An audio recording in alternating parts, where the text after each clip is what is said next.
A great pleasure to welcome Brad Necyk. As many of you know, Brad had a wonderful exhibition here at the beginning of term. It was a really interesting and compelling exhibition that brought together traditional media and new media.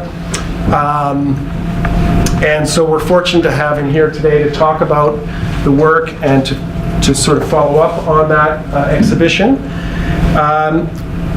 Many of you may also know that Brad did his MFA here, and even at that time he was looking in his MFA thesis at the intersection of health and art and science and technology and art. He's now gone on and he's a PhD candidate in the Department of Psychiatry, and to quote his own text here, he's looking at the lived experience of chronic illness through artistic exploration and research creation methodologies. In addition to doing all that, he's had lots of exhibitions around Canada and internationally, including Telling Stories Otherwise. Oh, that's the show at FAB. Telling Stories Otherwise was at FAB. He's had an exhibition at the Double Happiness Projects in Toronto and in the White Water Gallery in North Bay, Ontario. We were in a group exhibition together in Chicago recently as well, so he's been very active. If that's not enough, he's also a playwright. And he had his play has just premiered in the world premiere at the Rendezvous with Madness Festival in Toronto. In 2007, he was awarded the Edmonton Artists Trust Fund Award, and he was also longlisted for the Eldon and Anne Foote Award Prize in Visual Art. So without further ado, please join me in welcoming Brad Necyk.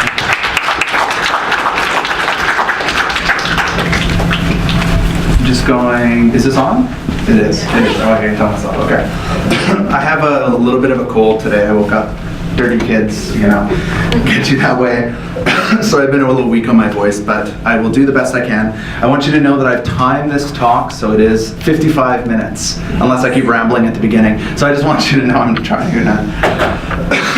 not to veer off too long off topic. I want to thank everybody for attending today. I've sat in this crowd for 10 years watching artist talks. I saw my first artist talk in this room in 2008 when Maria Whiteman was applying for her position here in the faculty. So that was the first one. Scott Cumberland brought me. He brought our whole class there. It was a summer painting class, and we got to, I remember sitting right where Jesse's sitting, actually seeing that. And I always wondered over the years, I was always wondering if I'd ever have the opportunity to be up here. And really what I was wondering is what would I be presenting on? I don't know. So I always wondered what I would be doing. And I have some new work, so I'm here to share that with all of you. Thank you for coming. Sorry, I might have to drink some water here. Today I want to give a presentation, and just so you know, I'm going to stick pretty close to script for timing. I will veer away, but I will try to keep my tangential thoughts in check, but I'm going to stick pretty close to the script here. So I want to give a presentation on my artistic practice, but I also want to speak to my evolving, and I still have much work to do, understanding of artistic research, specifically in relation to research creation. You might have heard this term used a few times by most notably probably Dr. Lovelace in her seminars, and I hope to share my in-progress understanding of the field. Though I don't have a firm definition that I'm going to provide, although some are out there, I'll be pulling off Dr. Lovelace's, Dr. Conrad, who actually came today as well to see the work, Chapman and Sawchuk's contributions to the field. They're all Canadian scholars working in research creation, and there's many, many more, but those are the ones I'm drawing off. While it is a developing field in Canadian scholarship, I hope to mobilize some of these methodologies to all artists inside and outside of the academy in their practices as they explore the intensities of life.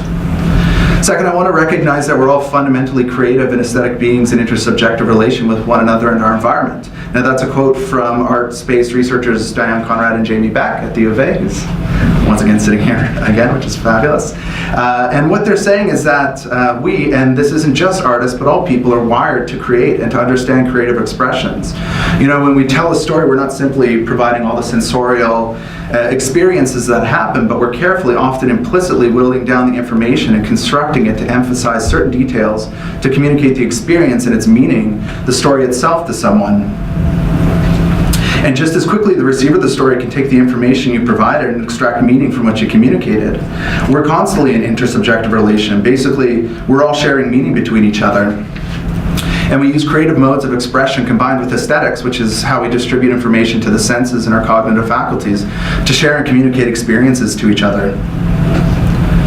Further, some stories are better at communicating one's experiences than others, and some people are better at telling stories than others. And I think this is where an artist sits for me.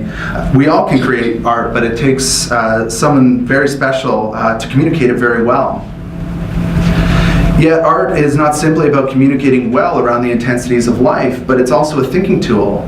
Much like a tool such as a fulcrum and lever can extend the strengths of our bodies, art, thinking artfully, creatively, pursuing curiosity, and expressing all the drives and activities in one's being is an extension of our consciousness. Art as a thinking tool takes us into the abyss, and with enough attention, as Nietzsche said, the abyss will gaze back into us. And from this relationship, we bring form from no form, bringing back relics of our collective shared past in an attempt to forge new futures and to world better worlds. Further, referring back to Diane Conrad and Jamie Beck's work, art is not about providing answers, but instead it enhances uncertainty, promotes ambiguity, and raises questions to enrich an ongoing conversation. Further, art does not produce concepts, though it does address problems and provocations. It produces sensations, affects, and intensities as its mode of addressing problems. I hope to share an approach to creating and discovering that is multimodal, which works across mediums, where mediums and techniques aren't the focus, but drive and curiosity are the focusing and starting points. I teach a lot of intermediate classes, and I've started to describe the classes not as learning about various media like photography, video, sound, performance, and so on, but as an approach to making, multimodal, attacking at the burning curiosity within each of us as we add something new to the overall conversation and investigation. My emphasis is on what emerges during the act of creation, and that is through creation that you'll have your greatest discoveries. Andy Warhol once said that you need to make art, and while everyone is deciding if it's good or bad, you just need to keep making more art. My focus shifted to the act of creation as my mode of research, as I used to spend a lot of time analyzing critical theory, coming up with research questions and projects, before I ever had one artistic exploration into the area. In the end, it was a period of absolute stagnation, and the work suffered. Years later, I learned from Diane Conrad and Natalie Lovelace about the power within creation, and that all research, all my doctoral studies, would emerge from the honesty and openness to it, and develop attention necessary to identify what was happening in that moment. My mode of research creation relies on the emergence of themes, insights, and meanings during the act of creation. I think of this as akin to playing with my children. We have certain predetermined ideas, yet as we string together gestures and responses, one after another, new possibilities emerge, and we end up somewhere far removed from what we initially aimed for. We often find ourselves engaging in much more richness and attention than we would have initially imagined. I approach my research creation art practice in a similar way, performing one gesture, one response after another, until I end up somewhere full of unexpected texture, faced with stories that are far different than the ones which I'm accustomed to, which allows me to tell these stories in ways I never imagined telling them when I started out. Before I get into my work that I'm going to present today, I want to emphasize one more thing. Art is about storytelling. You're all storytellers. As Donna Haraway notes, it matters what stories tell stories. Further, from Lovelace's new manifesto, she says, stories are powerful. The stories that we believe, the stories that we live into, shape our daily practices from moment to moment. They have the power to promise some futures and conceal others. They encourage us to see some things and not others.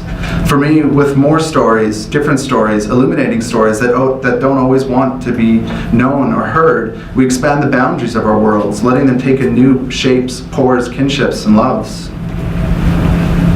The work I've been showing while I spoke was work created with head and neck cancer patients. It was the starting point where I began to understand what I was going to do from now on. What I'm going to talk about now is a single project that I began in 2017 as the first visiting artist researcher at the Centre for Addiction and Mental Health in Toronto. It's the largest psychiatric research and treatment facility in Canada. I'm going to weave between bodies of work that are being created simultaneously, with them all roughly being completed within 2018, and most of them being created or recreated in a single 3-week period in June and July of this year. And I worked in multiple ways: drawing, painting, photography, video, performance, 3D renderings, virtual reality, narrative, and theater. I know that sounds like a lot of things to do all at once, but it is, I promise, very manageable. Well, maybe not. I don't know. During my 10-day research visit to CAMH, I would simply spend time with patients with no predetermined ideas or hopes for what would happen, but I would just go about their days with them. So often we would be going to therapy sessions together, meditation sessions, recreational sessions out at the gymnasium. It was actually intensely healing for me to be in that space. And with enough time, within usually a few days, we'd spontaneously start making art together. So during my first visit to the mood and anxiety unit, so first I went to the youth unit, which being with kids in a psychiatric hospital is a very intense experience, but I'm going to mainly talk about my time at the mood and anxiety unit that was either full of people that are either too happy or too sad. And I saw how badly they wanted their experience in recovery to be documented. One day I brought my camera into the unit and allowed the patients to reflect on their experiences visually. A patient and I made this image here together, and so we actually took it and edited it together in the hospital. Another patient documented the only object she had in her room, 2 small plants. And since I didn't have ethics approval to document the patients like they so badly wanted, I do now, but at the time I didn't, a collective idea emerged to document their rooms. One of the patients experiencing mania went into his room and started tearing it apart. He said he wanted to show the chaos in his mind. We set up the camera and composition together, and after we took the shot, we edited it together in the hospital. Another patient wanted her room as is, but wanted a very filmic look to it, so a lot of that came out in the editing process that we did together in the common room. Over those 10 days we shared as a group, I saw the recovery journey that 2 patients were on. I saw them at the beginning, I saw them with all their pills, I saw them trying to hold on to the burning energy their mania was giving them. I saw their lives before they ended up there. I saw the streets they lived and worked on. They shared so much with me as we created art together, but soon I saw their recovery as they came crashing down and began to realize all the things that they'd been through. I saw them losing control, and I saw them trying to put all the pieces that broke in them back together. I was deeply moved by my experiences at the hospital, and I wasn't prepared for the effect it was going to have on me. I've always been very open about living with bipolar disorder and how I live and work with it. And when I came back from that research trip, I went into the longest, most severe manic episode of my life. I'm going to do a reading I wrote called Alberta number 3 that is a collection of my field notes over that year of artistic research that I was undertaking and how that was filtered through my own illness. I want to note 3 things before I read this 15-minute text. This is roughly 15 minutes. And there'll be images over it, so there's always something visually to look at. One, there is a performative short film that I made with Kyle Terrence of this work that's by the same name, but I chose the immediacy of a reading instead of the film. And 2, this work, which was formally written at the end of 2017, has been the starting point for all artistic explorations that I'm going to share with you today.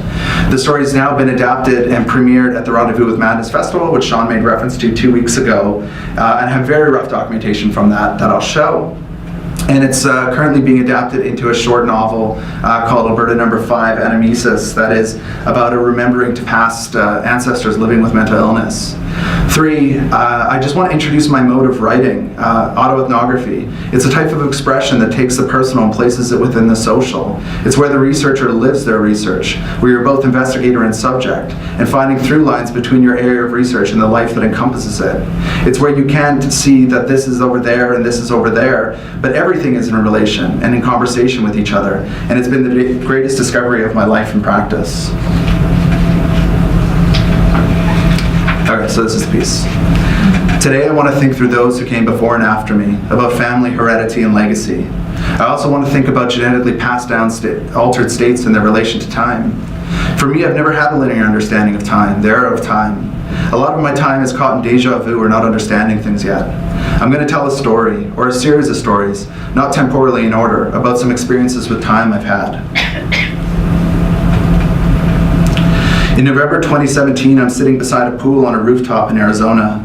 I'm looking at the scar that stretches from one side of my belly to the next as I write. I don't remember the day I got it, but I sense it. I sense it with a deep hunger. After the surgery, I wasn't allowed to eat for 10 days as my large intestine grew back together. The nurses would give me popsicles only to have them pumped back out through my news feeding tube that ran into my stomach. The scar makes me think of my mother. Physically, it might be on my body, but it's her scar too. the years we spent in waiting rooms, doctor's offices, and hospital rooms. Time doesn't move normally in those rooms. You look out the window and people are entering and exiting buildings, trying to be on time. In there's no time. You have the beeping of machines, but measures like day and night, breakfast and supper, 4 and 5 p.m. don't exist. Melancholy time exists as my mother is grieving a child who's only a few feet away from her, but one whose potentialities, whose futures are depleting. In May 2017, when I met Derek, I thought he worked at the hospital. He was very pleasant, well-spoken, and approachable. I felt like I knew him, or I had known him, like I'd know him if I remembered hard enough. His glasses looked broken, and his ability to hold eye contact was spastic. In that moment, I cared for him deeply, like a brother, but there was a sense that maybe he was me. It's something I don't understand yet. There was no hesitation in becoming close with Derek. We shared a madness experience, coarse and twisted, knotted, strung along a stretching expanse. It's not just the physical genetic trace expressing from our genome, some still present common ancestor, but transitory. We're all there, somewhere untouched, but not always accessible. For me, illness is not a catastrophe, one that isn't simply about making better or curing, but is a species meaning-making event. It's a very ancient space we all inhabit. It's nested deep within each of us, deeper than the genetic strands stretching across geological timescales of billions of years, one that is a space for communal immunitary kinship, where our bodies fight off the gnawing of microscopic predators, genetic expressions, and time. When I had my children, I became intensely aware, deeper than an embodied way, more like a geological awareness, long and vast and much closer to the ground than I ever thought I could be, of all the illnesses that marked my life. In the winter of 2016, I was standing in front of my great-grandparents' graves reading to them about their daughter in a land I'd never been to before, and it was like a flash of lightning placed me both before and after, an intergenerational being, and I wondered who I'm from and who I am to. I became present to my place in a vast line of parents who've all died, and that somehow I must learn how to die as a parent. Don't forget Paraskiva, Smokey Lake, where your ancestors are buried, reads a note attached to a picture taken in the 1990s in Smokey Lake, Alberta. The picture shows my father and my paternal grandparents with their backs to the graves of my great-grandparents. I visited that site recently, and the gravestones look new, shiny black marble etched with names and dates. The new stones were put in on the day of the photo to replace the worn stone from the Ukrainian funeral, etched by wind and time. When I received this photograph, the note obscured all 3 figures, leaving only the surrounding space of the graveyard, a place at once familiar. I'd seen this image, or one like it before, and yet made strange by the effacement of paper and words. This is where your ancestors are buried. Watching my daughter's hair lighten to a fair blonde, considering her crisp blue eyes and seeing the ultrasound photo of her malformed kidney, I couldn't help but remember something. A woman I'd never met until finding her nested in my daughter, my maternal grandmother. I never had any pull to her until I watched her son die, Ellie become ill, and the near miscarriage of my second daughter. Did she ever miscarry? I wanted to understand her at one point, and then, at another point, I didn't want to understand her anymore. Instead, I'm trying to understand myself, to make room in myself for my role as a father. When I received that photograph with the note on it, I never thought much of it. My aunt had always been eccentric, sending me odd notes, so I just put it to the side. However, for years, including a move to a new house, I never removed it from my desk. It stayed piled amongst the ever-changing table of refuse, and yet it was always there. In the winter of 2016, it brought me to my paternal great-grandparents' graves, accompanied by my father. On the first trip, we found our way to the Necyk Farm, one that was sold over 70 years ago, and I spoke to the current farmer. We spoke of the farm's history, and we could tell that the farmer cared deeply for this land. He took us on a drive through the fields. My father then spoke about how his grandmother had a miscarriage in these fields. It was in that moment that I experienced time both fast and slow, and I haven't been able to understand it yet. My father asked the farmer if there was still a pile of rocks at the center of the farm. The farmer took us there. My father explained that the farm that was assigned to my great-grandfather, as he brought his family from the Ukraine, was a field of rocks. It would take him years to clear the field, each year slowly revealing more land to farm. Seeing that sculpture of rocks struck me. I felt my great-grandfather's labor, his frustrations, and time. I could see how my grandfather never went into farming and became a school teacher. Later, my father and I visited his parents' graves, or his mother's parents' graves. There was an area off from the gravesite, deep within the trees, for unnamed, unbaptized babies and people that had committed suicide. The graves were so worn you couldn't read any of the names, and no one had replaced them, unlike my great-grandparents' graves. I wondered if they were my relatives. With my disorder, the statistical odds of me committing suicide are incredibly high. I walked up to the top of a small hill, and on that crisp winter day I could see for miles. I saw the rail line that my ancestors would have come on from Ukraine. I saw many things that weren't visible. In September 2016, I began to think of my unknown grandmother. My maternal grandfather had been dead for years, and I still haven't cried for him. I wondered what she thought of his death. She would have known about it because she's close to one of my cousins who would have told her. I wondered what their love looked like before they did all those tough things to each other. I thought more of Sped in Alberta, the city I was starting to write about years ago.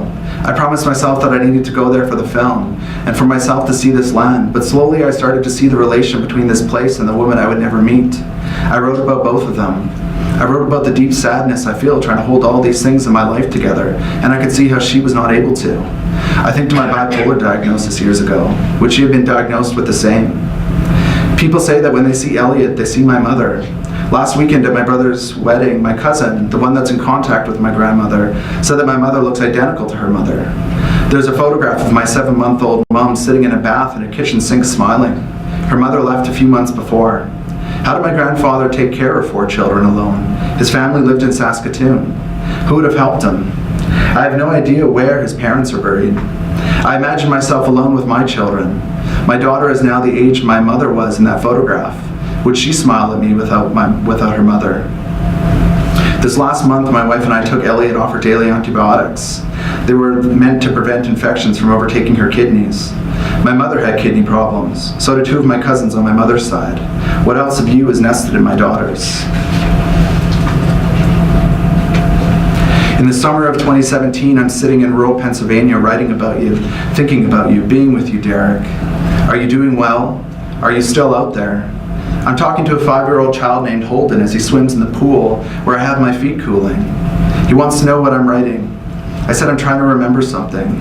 He asked when did it happen. I said a few months ago. He asked, don't you just remember? I said I'm trying to. I went manic 3 weeks after I left you. It was the worst episode of my life. I thought of you often during that month. I wondered what that recovery would have looked like if we could have been together. It was so lonely. Remember we went to the music room on the last day. I recorded your hands as you improvised on the piano. Your voice was captivating. That day you were returning down, slowing, and coming to realize all the things that you'd been through. It looked painful. You were losing control, but it was part of your journey. It wasn't until I broke that I was able to start putting all these experiences together. I think of you, my daughters, how many things I want to share with you, and how I won't be what I am now, but will be an old man when that day comes. I'm sitting on a small sofa bed in Greenwich Village, New York City, August 11, 2017, 11:46 p.m., 33 years old, watching a documentary of Bob Dylan with my dad. This was the first time we shared this experience together. He's 66. In June 2017, I don't have any distinct memories that I could record from the next 2 days. I know I took my pills, read a lot, and painted. On Sunday, I woke up and went downstairs. My daughter Mary was crying, and I could tell my wife Candace was exhausted from being up with the girls multiple times that night. I muttered with hate to her, why did we have kids? Candace shut down and started to cry. Then Elliot asked me for one of those small boxes of cereal that you could pour milk into and eat directly from. I tried to open it with my fingers, then a knife, but I couldn't open it because I was crying too hard. Candace rushed me up into the bedroom. I continued to cry. Elliot came in and asked me what was wrong. Candace said I hurt my leg, but that I'd be okay. Elliot placed the stuffy in my hand, and Candace left me to cry. We talked about many things I don't want to remember saying, things no one should ever say. I don't know how long I was there. I heard Candace call my mom, herself crying, asking for help. Soon I heard them enter the front door. Candace came up and asked me if I wanted to kill myself, and I said I couldn't be left alone.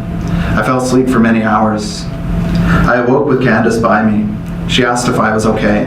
I felt drained, yet somehow better. I told her I hated myself for what I said. It was Father's Day, and I can't remember the faces of my children. My parents were watching them downstairs as Candace and I were on the bed upstairs. I couldn't see anything anymore. All clarity was gone, and I was without affect. I don't remember the rest of the day, but I know I took my pills that night. Sometime later, my dad drove me to the university to see a friend. I laid out several papers I wanted to write with him. He listened. I knew I wasn't making complete sense, but he listened anyways. As we sat outside, a hard rain hit, and we rushed inside. We talked, but I was looking out the window. Did it always rain this hard? I became intensely aware of my body being pulled down onto our planet. I felt the rotation of the Earth, the momentum around the sun, around the center of the galaxy, and the pull of everything towards everything within the supercluster of galaxies we're within. I felt the void colder than cold. Dan and I talked. I realized there's no place to escape, that I'm stuck in this husk of flesh on a rocketing planet in a different universe. Why am I not getting the ecstatic revelations, the communions with God that Derek got? Why are mine so meaningless and devoid of hope? I found my dad sleeping in a car in the parking lot, and we came home and I continued to paint.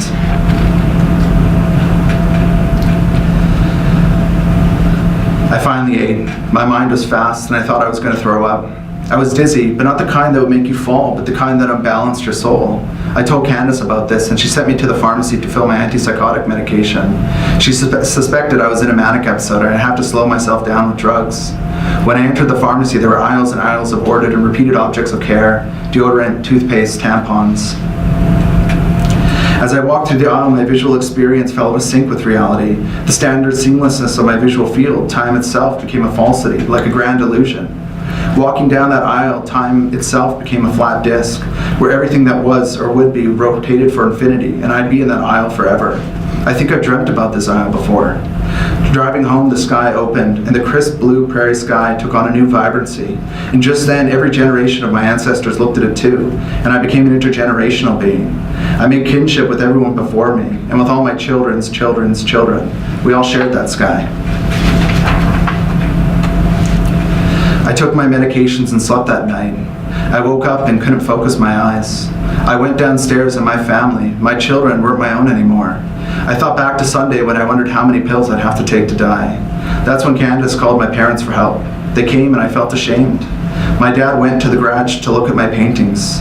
He turned to me and cried and held me. I saw myself crying and holding an adult Elliot. I saw 1,000 of my ancestors crying, but then I realized the physicality of my father's body. He was becoming old. His control over the world, over his children, was waning. I felt so much sadness that he saw me this way. Then I had a vision of Elliot, and I was so scared that I would have to hold her like my father was holding me now. I told him I'd get better. I finished the large painting. I saw Derek. I saw his broken glasses, how similar him and I looked. I felt the wear on his notebook, and I saw his gentleness and intellect. He was 12 years older than me and had been hospitalized 6 times before. I thought my life would be different than this, but 1 month after meeting him, I was here now, in this room, with these pills, drinking them down and thinking about how to kill myself. I think to my ancestors, stretching back into the Holocene and before. What did their love look like? Had they had children with my disease? Had they grieved for them? What was it like for them to hold their child? I think forward to my children, and their children, and their children's children. I feel the world in pain, a geological pain. I feel the eco-sickness as I breathe in the forest fires from the north. I feel eco-anxieties as the rain hits, one that hits particularly hard, that pours over my gutters and breaks my ancient elm tree. What will their world be? How could I have brought them into this? I feel intense guilt. I think to 2046, when Elliot will be my age now, she'll have had first-hand experience of a natural disaster. What impact will that have on her psyche? Will these eco-traumas begin an epigenetic cascade into a bipolar episode? Will I hold her like my father held me? All right, that's the end of there. I gotta take a quick water break for 1 second here. Okay. So after Alberta #3 was written, I spent the next 7 months going around the world to different artist residencies, taking time off from teaching to think through the work and these experiences. I started to think about these spaces in a computer program I barely knew how to use, but had seen students use for product design and art. It's called Cinema 4D. I soon found the program to offer me a level of control over the materials and textures that I could never fabricate in the real world, and construct images real-world photography would struggle with. I started building magical rooms, including this first room called Treating Otherwise. and then left for Argentina for a month. Putting these on the back burner as they required a render farm of computers to make, and a laptop that I was carrying simply could not create these images. Okay, this is the break from when I go off script for a second here. So I just want to show you the process of making these images and some of the ideas that I was wrestling with as I went through. So this is just the basic architecture of the room. I thought of the brick walls that were in the hospital, and that was sort of my starting point. And I created this mirror texture with some reflective floors. And then I went all infinity room, I don't know. I threw all these particle dots in there and reflected them across the room. And I was like, okay, this is one idea. And then I went back, removed those, and mirrored the whole room, so it became kind of this infinite space. Started thinking about objects to put in there, and so there's a few glitches in this one, but it was starting to play with some materials, started to place them in the room. Dots came back. I don't know, there's a lot of dots in the painting, so maybe dots keep coming back in. And then here I figured out the lighting, so I built these big softbox light boxes that went behind the camera, and they illuminated the space in this really interesting way. Here's just adding in a few more objects. This oily mass near the bottom right-hand corner starts coming in, and it becomes this recurring theme. But once again, it was one of those things that just emerged from just making things and trying things out, not really knowing exactly what they meant yet. Balancing the composition with a few more objects. This is sort of roughly where the room ended up. Correcting some camera angles to balance out the composition properly, and this is where the image ended up. It took, I think it was 5 days to render this image out, like yay big, 2 by 3 feet or so. And it took about 5 computers non-stop running day and night. My energy bill went up, I think, by like $250 making these images, which is a weird environmental cost to think that you're doing as just a digital artist, but it is something very real. So I made this room, and I started on this next room before I headed to Argentina and finished it for the most part before I left. So this is a rough sketch of what a room looks like at CAMH. It's got a windowsill, and it's empty. Except for the bed and the nightstand that they would have beside it. This is me just playing with lighting, trying to decide if it's going to be a night scene, if I could do it. I don't know, I was kind of obsessed with these little fluorescent bulbs that I made, so I thought maybe they would work. Then I discovered, I kind of unearthed this old drawing that I made in my undergraduate. I think it was in Caitlin's class, actually. And I don't know what grade I got in it, but anyways, enough in the later work. But I took this drawing, and I was thinking about, so when I was with the youth unit, we made this mural together. So we did some just free drawing where we're all drawing on the same drawing. And we came up with a design, and I transposed it onto the wall. And everybody would line up, and we would all just paint together. It'd be the row of 6 or 7 kids and myself, and we'd all just be talking as we made art. And it was this really, really beautiful moment. And so I couldn't have a camera at all whatsoever inside of a youth unit. And so I don't have any documentation of it, though I can see through the hospital into that space where the mural is, and it's pretty cool. So I wanted to sort of pay respect to that experience that we had together, but also I was really interested in the absolute creativity that was happening within the mood and anxiety unit. You get people that are manic or depressed, but either state there's an intense amount of experience happening at that moment that people really want to share and express. And so we made those rooms together, but we talked about so many different art projects that was just phenomenal. And so this is me once again playing with the composition, figuring things out. Here I'm figuring out the bed. I included that painting that I did in that bed unit, and that it's actually at the U of A psych hospital now, or the psych unit in the U of A hospital. They put it in their permanent collection. This mountain form starts coming down. Once again, I brought back the lights, just trying to see if things were working or not. Took out the lights, put in this mountainous form that was meeting this other mountainous form, and then finished off the composition by putting in the skyline from outside the window of a patient's room in CAMH, bringing in some of that photography that we were doing as a unit. And so what these spaces really became for me was this sort of collection of, I think of them as autoethnographic pieces that they're pulling in all of my different field notes and ideas that were happening and using them all in the process of creation.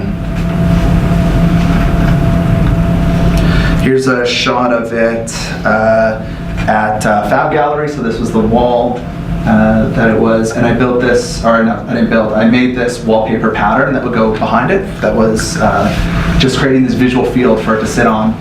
This is another really dark image. These lights are kind of blowing it up, but of that space, once again, that it was in.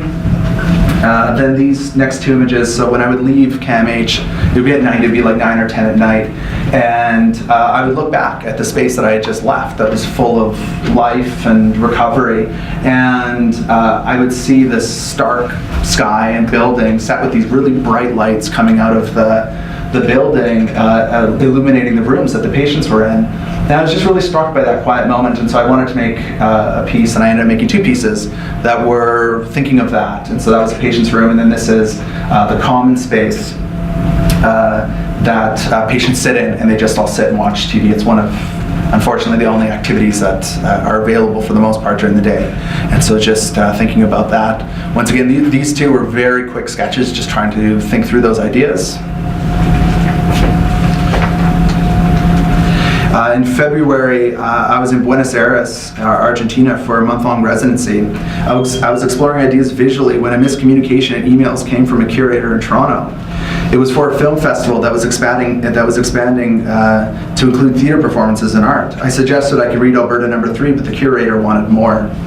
I remember sitting in a small restaurant outside in Buenos Aires trying to come up with an idea when it all came to me at once. It was an idea for writing dialogue for Alberta No. 3, which I had before, and just then the entire structure of the play came into focus, like I was remembering it from another life. I saw a mother, I saw a doctor, and I saw a woman trying to be a parent living with mental illness. When I started writing, it became a conversation I wish I could have with my psychiatrist, but one that the healthcare system doesn't allow. It would be called Alberta No. 4 until we renamed it to Storm Shelter, because I saw it as an extension of the story I was trying to tell since 2012 in Alberta No. 2. The formal structure of the play came immediately upon creating and writing and was not planned. It was small vignettes of beginnings of conversations, and as soon as the question of her children was posed by the doctor, the scene would end.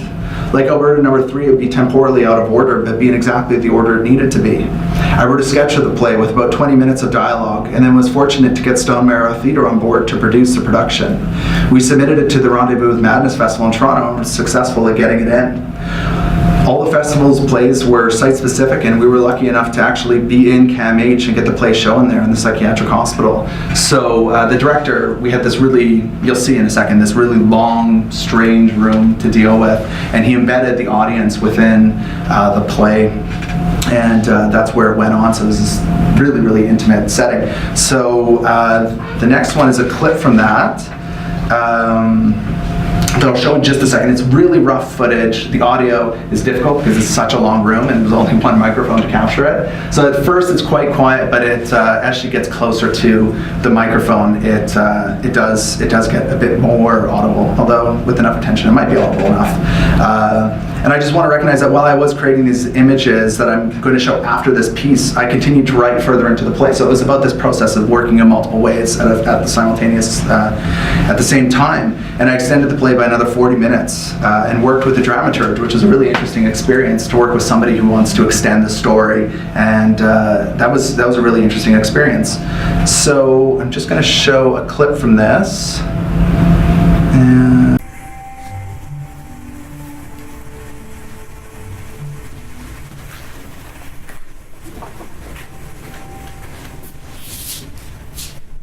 How was your mood today? I'm slower. But maybe that's a good thing. More time to think. Maybe too much time. What have you been thinking about? Thinking about my grandmother. About my father's mother.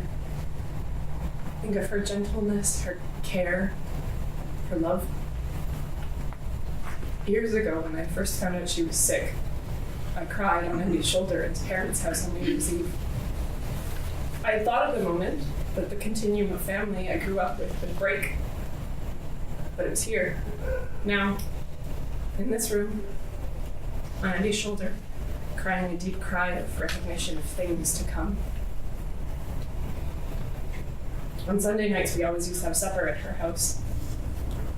On that Sunday, we ordered in because she was too sick to cook.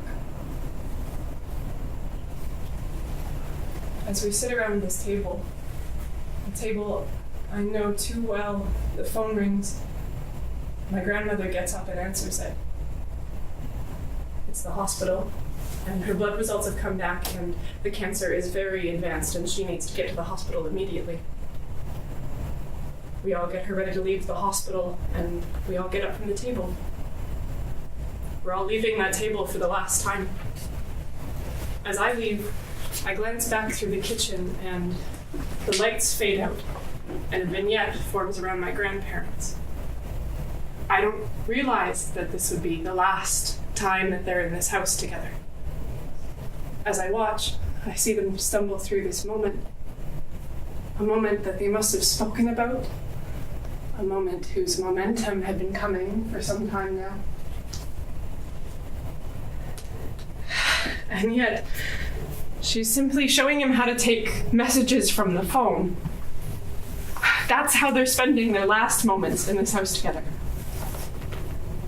I turn my head and leave out the back, and the brightness of this late October day pierces the faded vignette, and I see all the red berries on that ash tree in the back. A tree I spent my life looking at.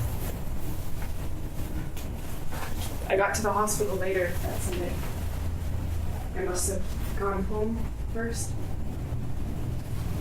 I look through that pane of glass. I see my grandmother in that damn hospital gown, across that damn hospital bed.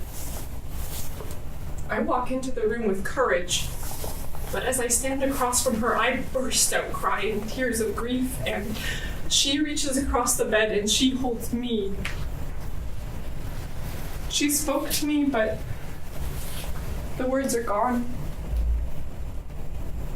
She held me for a long time. I don't know what to do with all the memories in here. It's like I broke, and now all the pieces, more than just now, are coming back in focus, trying to get back together. It's too much. You are healing, Alberta. Your grandmother sounds strong. You come from a strong line of women. Your children come from a strong line of women. But this is too much. I can't hold all of this. It's not in my mind, but in my body. I feel it everywhere, all at once. I don't know if I have enough glue for all this. You are accommodating all of these experiences and the emotions that come with them. You are making room in yourself for them. That is healthy. You are growing. Can I show you something? Of course. I was looking back through notebooks I had Andy bring, things I was writing at the beginning of all this, before I ended up here. Most of it doesn't make sense anymore, but I found a few things that I wrote about my daughters. Can I read them to you? Yes, of course.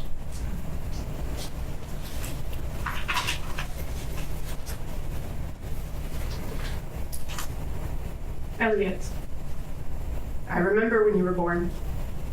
I saw a newborn baby. Immediately, I was so worried about you. I saw you on my chest as I held you for the first time. I felt tears of joy. I heard the sounds of thunder out the window. I then thought to all the dreams I had about a girl born in a great storm. I felt a rush of memories I hadn't had yet. Like I had lived this life 100 times before with you, and this was another cycle. I felt all that we would share, all at once. I saw your left hand, your language, your intellect, your gentleness. I still feel forward, moments coming, times for holding, times for bracing, times for guidance.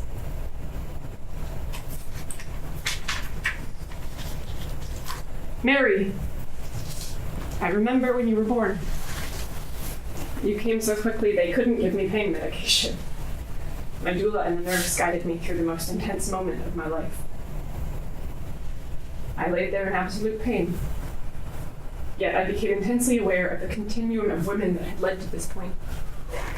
I saw 1,000 women giving birth, and those children giving birth. I saw you in a long line of unbelievable women. I felt the strength you would have, strength I see developing every day.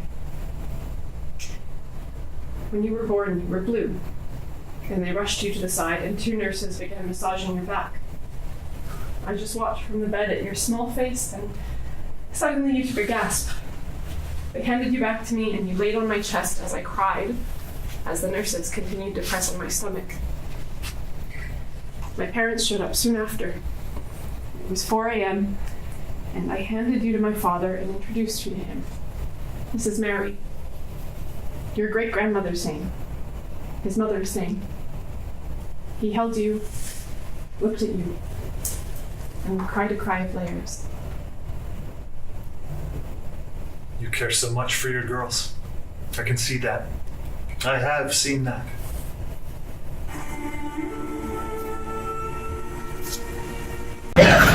So after we would show each one of these 60-minute plays, we'd have a discussion after with the audience, just a 20-minute open discussion, and it was really fantastic. You know, you see people coming out that are patients at CAMH, you see people that are outpatients that are living with mental illness, you see family members that are worried about people that they love, and they were coming out to get some insight or stories into it, and it was just a very open and disarming conversations to have that were really meaningful. And so I was glad to be able to physically be there. Most playwrights don't get to be there for their plays, but I was able to be there for this version of it.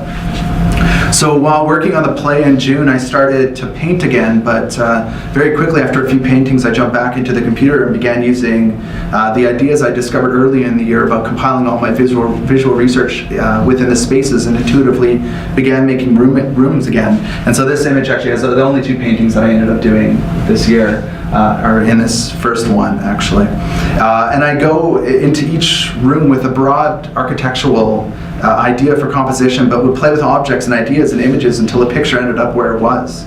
At this time, I was producing roughly 1 image a day for the first few weeks. This is an install shot of it at Fab Gallery.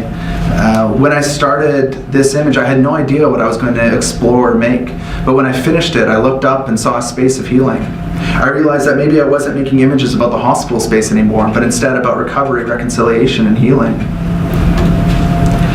This image, so once again, I was still sort of getting into the mode and looking for ideas. Oh, this is so dark. Oh well, you can imagine it was a little brighter. So you all been in this room before, so you know. So I was really interested by this one piece in the Peter von Tiesenhausen exhibition at the AGA that was last year. I think it was last year. And it was this big water cistern with all these columns, and there was these voices going back and forth in it. And so I was really interested by that visual. And then that day I was thinking about a new composition. I was flipping through a Jeff Wall book, and I came across this piece that was there that was about this cold storage room. And I sort of combined those two and made this composition where this mountainous form is descending, and then the image, which is almost not legible in this projection, is another mountain coming forward from the Alberta No. 3 film. And actually, when I showed this image it was a curator from the National Gallery, immediately he's like, I own this image. This is Jeff Wall's image. So I was glad he could see the citations, but it wasn't too close of a citation, but I was working through ideas at that time anyways. This next one I created as a static photo and composed it and rendered it and whatever. And there just wasn't, it felt like it needed something more. And at that time I was also really interested in this Charles Stankovic piece, which is called Sniffers Ether, and it's about him being in the Arctic, doing these slow time-lapse nighttime shots. And so that's what the beginning of this piece is making reference to. And then it emerges into this stairwell space where another one of the paintings is held. And so the image just slowly pans back and forth. This one wasn't too bad to make because the visual complexity wasn't too much, and it took maybe a couple days to make, so I was still able to work on other things as my other computers worked away at this image. So while I was making these images, I returned to an older project. So in October 2016, I was invited to run an arts-based workshop on the topic of suicide at the Canadian Association for Suicide Prevention Conference in Iqaluit, Nunavut. After scrapping my initial idea upon arrival, which was because somebody was doing it, I didn't like, you would let the same person in to the same conference, but we did, and I saw somebody do it better than me, so I was like, okay, I got something I got to figure out here. So I had 4 days to my presentation, and the conference was taking place in the high school, and what I ended up doing was watching the students practice language and throat singing and drum songs and weaving and beading and all these arts that were so linked to spirituality and healing, and I was just intensely, deeply moved by it. And a few weeks before, I was lucky enough to participate in an arts-based workshop called Image, that was using image theater as its method. And I thought to myself, like, okay, maybe I could use this in some kind of way to see what emerges from the group. And so essentially what I do is I prime the audience that we're all creative people, that we all can make art, that we all have something to offer, and it kind of creates a bit of a space for people to work in. And I just introduced that we're thinking about suicide. We've been here for 4 days. These are some of the things that I've noticed in the conference, and what I want to do is I want to try something kind of experimental. It's going to be a bit uncomfortable, but we're going to make images together, these statues, essentially. And what I would do is, just without too much other direction, I would get, say, can somebody go and make a shape with their body? And so the first person went to the middle here and went down and sort of had this pose of resignation. And then I would just ask, can somebody respond to this? And can somebody respond to this? And can somebody respond? And then we have about 4 or 5 people up there. And what happens is a collective image, a story emerges from this place that I couldn't predict exactly what was going to happen. And so we made this image, and we ended up making 3 images in total, which you'll see. And then we were lucky enough that there was like a blizzard coming in, which wasn't lucky for me because I had to fly out like in 2 hours, but I got out anyways, just barely. There was a break in the clouds, but it was a brutal airplane ride on this cargo plane. But we went outside and quickly made these images that we made inside the high school, outside, really, really quickly, so we had some kind of excellent visual documentation of it. And so the people that came were people from around town, around the Arctic, but also all around Canada. So there was people coming from everywhere thinking about the topic of suicide prevention. So when I was making these computer spaces, I created an Iqaluit landscape for me, and I created this landscape, and I created the bay that Iqaluit sits in an abstract way. Obviously, it's not exact. And then I created these little 2x4 stilt city that kind of stood in for the urban landscape, and then did similar things that I was doing with the other images, was placing images in conversation with each other. So I was doing a lot of landscape photography while I was there because it was just such a visually fascinating place, and putting it with the images that we made in the workshop. So this is another image here. And what was nice about working in Cinema 4D is you can design any camera you want. You can make anything happen. You can play with apertures, you can play with aspect ratios, anything. So I made these really long landscape shots. Then this was an interior shot that I was thinking about a space that I was in Iqaluit, looking out this window one day, and put these in conversation with each other. This was how it was installed at Fab, so I was a big 14 by 14 foot wall. I created this wallpaper that went behind it, and then in this case I had this synthetic adhesive paper, and I would paste it on top of it. And so this is the room that it was in as well, and it had these 3 11-foot long images in them.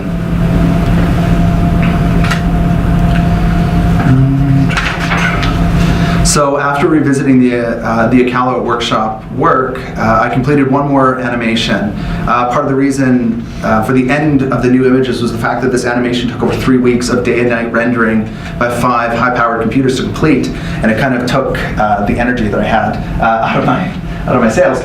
But so roughly each frame, and I think there's 3,800 frames, each frame was taking anywhere from some computers 45 minutes, some computers 17 minutes, and then in the end I knew I wasn't going to finish in time for the Fab show, so I had to buy another computer that was like, I'll admit this, it was like $11,000. It was a really expensive computer, and it was able to start doing them in about 4 or 5 minutes one, and so when they're all running, They completed the image just in time, or completed this animation just in time. And once again, it's this sort of slow crawling shot again, but it was this sort of scene. This painting right here came at the very end of my illness experience that I had in 2017 following being at CAMH.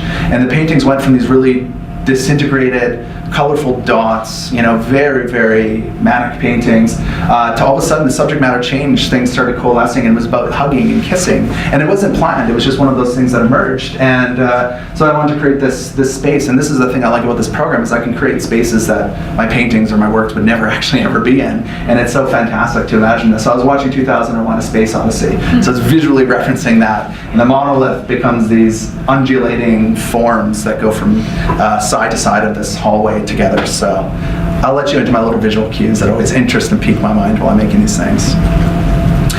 So this is just the process wall that I had in the exhibition that had the original paintings, the drawings, photographs that were seen in the works throughout the show. This is just a detail of it. That's the size of the Mania painting that's there. And then lastly, during this time, I started working with artist Jessica Gillespie on transferring my Cinema 4D files into Unity to make virtual reality spaces. Over June and July, we worked together, with her working heavily on the technical end on creating 3 spaces to enter into. This space is the vibrant hospital room. Then we created an ECT shock therapy room, and then a space of Iqaluit. These had a collection of the field research in each of them, and I felt they continue the visual language I was developing in the other works. I'm going to play these over some text that I'm going to finish reading about here on artistic research. I'm thinking a lot on how I see artist researchers functioning and what their role is. I think it isn't just an academic pursuit meant for degrees or promotions up the academic ladder, but is a serious vehicle for social change. Art, and this includes all arts, visual, narrative, poetic, dance, song, craft, and so on, is an evolutionarily grounded behavior universal between all humans as far as physical discoveries can show. It's a thinking tool, it's a communication tool, it's about making special in a world that functions by malfunction, and that's how evolution ultimately works. Much like the extensions of our bodies through tool making and technology, art developed as an evolutionary advantage that proved its worth by extending not our bodies but our senses and our minds. Art has the capacity to distill incredibly complex experiences and systems into viewer experiences that function on the level of affect as well as intellect. For me, engaging with affect is the strongest tool an artist has. Affect is the sensations, the curves and crevices, the vestigial remainders of the evolution of the brain and the structures of the mind hidden away beneath in the unconscious. We see affect poke through into consciousness as nameable emotions, happiness, sadness, anger, envy, and so on. But the structure goes deep, below lived experience, stretching into a geological time, long and vast and much closer to the ground than comfort would allow. Art making is a confrontation with the unconscious. And as the artist descends down this oily black mountain, feeling its fractal edges, its caves and fissures, they bring back with them untold stories. They help us understand our ancient collective past with beauty and love, but also lay devastation to the way we world worlds here and now. I see my practice as being about storytelling, whether explicitly through narratives or implicitly through assembled images. Stories are powerful and they matter deeply. They help us world the worlds we live in. I think to Susan Sontag, who wrote about cancer in her book Illness and Metaphor. She writes about how the metaphors, the stories we use to describe illness, matter deeply. They don't just shape our experience of it, but can even affect the treatment outcomes. She speaks about the war metaphors we use in cancer, battles, struggles, victories, and so on, but these are usable only to a point. And then at another level, they make the experience of cancer unthinkable, as it isn't usable for thinking anymore. And if we can't actively and freely think about something, it becomes stagnant and tired. We need new illness stories and metaphors, especially around mental illness. Mental illness is one of the largest public health pursuits of our time. Everyone has mental health, and upwards of half of Canadians will have a mental health episode before they hit the age of 40. This is massive. While my research isn't going to find a cure or a better pharmacological or psychological treatment, it will, hopefully, give people living with the illness, family members, and the general public new stories and metaphors to discuss the the experience of this illness. It hopefully also creates safe, inclusive spaces for discussions, breaking down stigma around mental health, something that is a large contributor to shame, non-adherence to treatment, and inability to even seek treatment. When I truly embrace art as a research approach beyond aesthetic explorations, I recognize its critical role in helping to affect social change. Artist researchers can play a big role in many social justice pursuits and must develop methods that work best for them. My methods rely on direct experience in the communities I'm thinking about, co-creating art together, making work about that, reworking the co-created art, then rearranging the collective and personal experiences, hopefully with enough love and curiosity, I'll uncover something, anything, to add to a larger social project. Artist researchers must have faith in the creation process as a serious research activity. In a different social configuration, one that wasn't so non-collective and hierarchical that we live in currently, artists have and will function in very different and central roles in society, and not just fillers of walls and museums. They'll be seers going deep, confronting and battling and bringing back with them structures of our past that will inform our futures. So this is the very last bit, 2 more minutes. And so this is just I'm just going to think about this Bob Dylan quote from "A Hard Rain's Gonna Fall," and I'll tell it and think it and speak it and breathe it and reflect from the mountain so all souls can see it. And I'll stand on the ocean until I start sinking, but I know my song well before I start singing. What I'm looking for is creative approaches that rip at pleasantries, that can fail, that malfunction, that profane, and that disrupt, where people don't just live or die but float, where the generational expanse of ways of thinking, the thought of thoughts, continues as an active pursuit and not followed of innovation, exploration, and passion. I'm looking for lives of intense connection with the process of growing deep, stretching back into the Holocene and before, into ancient human spaces of communal meaning making, the root of the root, the bud of the bud. I think to Dylan, and "A Hard Rain's Gonna Fall," and what we're getting is an apocalyptic vision of what an artist can do and a poetic understanding of how. Not everyone that practices art wants this weight, this burden. Others might have a very different experience or relation to their practice, but for some, and this is who I'm speaking to, cannot not take it on. It's a fibrous weave knotted deep in their form, and its inability to do anything other than grow deep towards it is who I want to speak to. An artist researcher must tell it and think it and speak it and breathe it. I want to speak to the artists that want to become a column of air that is one with its breath, where how you live is both method and product, where everything is curiosity and nothing is left behind. I want artists that can't find the line between their life and their practice, that will grow deep into uncomfortable and terrifying places, and that don't want anything but to pursue the burning intensity of a being thrust into the porousness of life. An artist researcher must reflect from the mountain so all souls can see it. Biblical images, but images that took root long before Jesus, symbols of the mind, stretching back geologically, where cracking forms gather in vestigial areas of the mind that can't do anything other than reflect into the distance. I'm looking for the ones that collect, that take on possession and ecstatic revelations from sites of no return, that have become a surface of no form other than what is necessary. This is not a polished surface of a static mirror, but one that is with active distortion, still moving parts and imperfections and vulnerabilities across the whole. I'm looking for artist researchers that'll stand on the ocean until they start sinking. I want artists that step out into the abyssal, dark, and unmapped areas of thought and the messiness of life, and find new footing, new areas to trail, and dimensions of the past that will influence the future. These are places where artists might sink, fall, tumble down, or be scraped, but they're explorers, seers of our time, necessary wayfinders in the night fog. Lastly, I want artist researchers that'll know their song well before they start singing. An artist researcher needs training, needs to understand what the past was thinking through, and must continuously learn themselves into uncomfortable areas. However, one must not get stuck with their head looking backwards, but must see the past as a footing that helps you step into the unknown. Technique is a starting point for bringing form, but mastery is not the artist researcher's telos. One must stay fluid and be open to approaches that are unknown, as it is all part of the larger methodology of being an artist researcher. You must always be on the verge of not understanding things yet. I hope these visions lead somewhere unexpected. Thank you.